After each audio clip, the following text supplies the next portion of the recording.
C'est le livreur.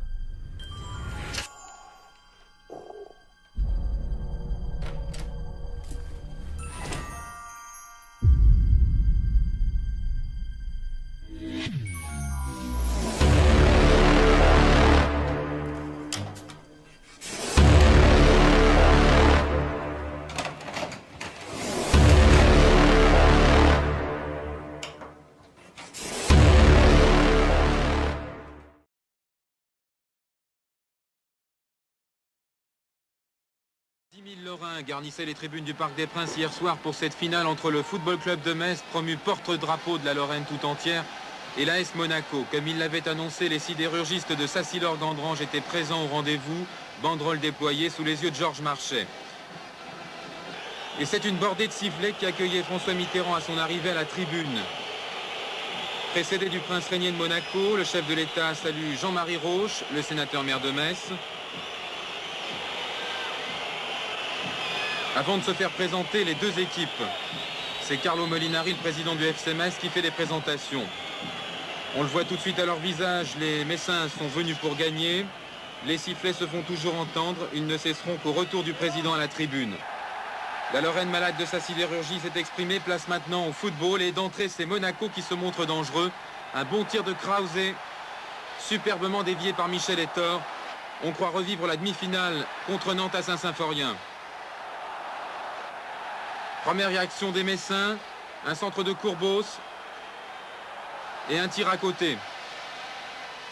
Les Lorrains à nouveau à l'attaque, remise en jeu de Tis. Reprise de la tête, Leroux dégage sur sa ligne mais l'arbitre avait sifflé.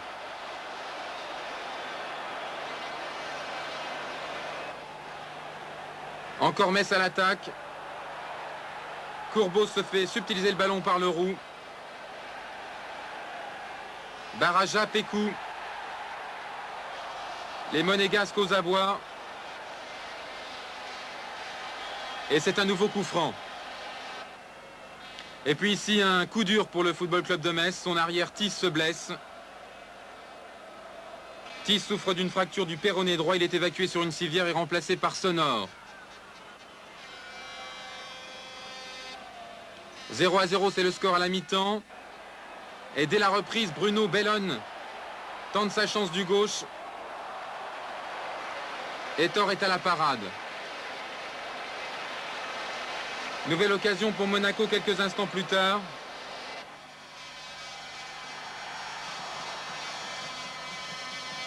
Et Etor va s'interposer à nouveau avec brio.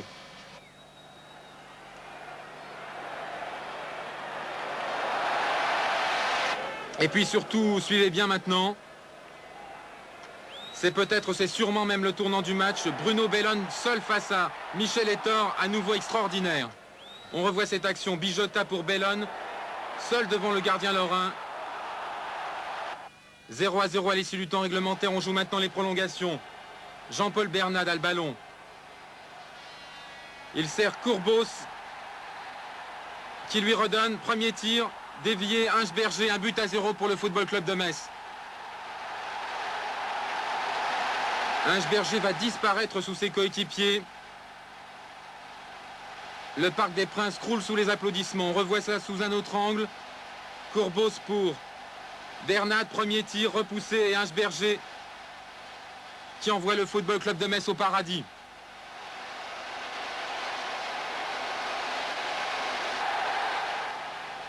Les Monégasques jouent alors leur va-tout et c'est sur un contre, comme souvent en pareil cas, que Tony Courbos va inscrire le deuxième but.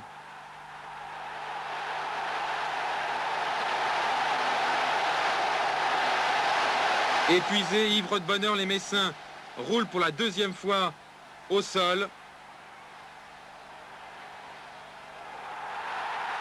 Certes, cette finale n'aura pas constitué un grand spectacle, mais les Lorrains ont largement mérité de vaincre. Dans un ensemble extrêmement soudé, Michel Etor, Bernat, grand organisateur, et Berger, le buteur, se sont plus particulièrement mis en évidence. Mais cette victoire est avant tout celle d'un groupe soutenu par un public véritablement extraordinaire hier soir. Le FC Metz participera la saison prochaine à la Coupe d'Europe des vainqueurs de coupe. Qui l'eût cru au début de la saison quand le club était menacé de disparition?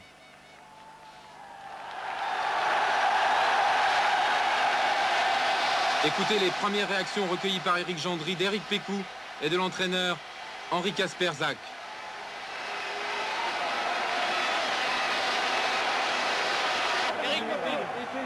Éric Pécou, oui. Après avoir joué à Nantes, après avoir joué à Monaco, deux très grandes équipes, c'est avec Metz que vous venez gagner une Coupe de France. Ça vous fait quel effet? C'est plus surprenant, je veux dire, si on nous avait dit ça même seulement il y a 2 mois, qu'on avait un espoir de gagner la Coupe de France, j'aurais dit ils sont fous. Et puis vous avez vu comment on joue à Metz, je veux dire avec le cœur qu'il y a eu ce soir, c'est fabuleux dans le sens où Nantes on était favoris, là on ne l'était pas, on était les petits. Et à mon avis on les a bien mangés les Monégasques. Je peux dire que mes joueurs, ils ont vraiment un moral exceptionnel. Aussi, on joue bien les ballons. Et puis, vous avez vu aujourd'hui qu'on a fait un très très bon match. Surtout sur la fin. Surtout à la fin. En principe, physiquement, nous sommes très très bien. Et puis, on a se battu jusqu'au bout. Alors, est-ce que vous allez encore partir maintenant? Vous avez encore envie de partir? Oui, c'est ça. J'ai envie encore de partir. C'est définitif. Même après la Coupe de France. Je ne vais pas discuter aujourd'hui là. Parce que je suis trop heureux. Je suis très content, je ne vais pas parler des choses comme ça. Vous allez fêter ça avant? Pardon? Vous allez fêter ça? Oui, évidemment, on fait un fête. Et oui, une première victoire en coupe, cela se fête. Pierre-Emmanuel Pesmier a partagé la folle nuit parisienne avec les joueurs messins. Vous imaginez la joie dans la tête des joueurs messins pendant ce tour d'honneur? La fête pour eux a commencé sur la pelouse du Parc des Princes quand Bernad, Ettore et les autres ont porté la coupe en offrande à leurs supporters et aux Lorrains. Regardez leur joie.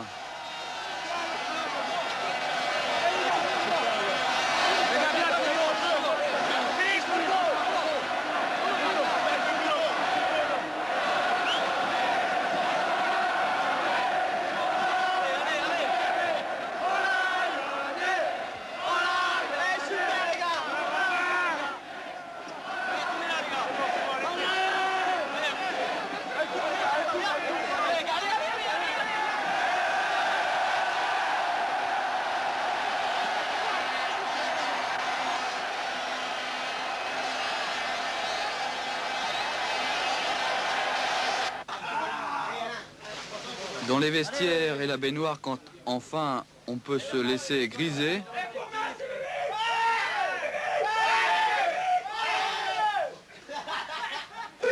le champagne dans la coupe et sous la douche, ça avait un sacré bon goût de victoire. On est très très heureux de cette victoire pour toute la région parce qu'on en avait bien besoin et puis on parlera du FC Metz et de la Lorraine différemment maintenant. Et après la Coupe de France alors? Maintenant on va bien fêter, on va bien boire ce champagne qu'on attendait depuis longtemps.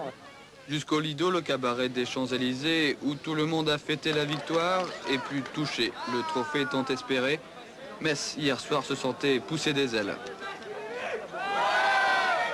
Le mot de la fin pour ce soir, qu'est-ce que ce serait? Le mot de la fin, c'est que on se prépare des beaux jours.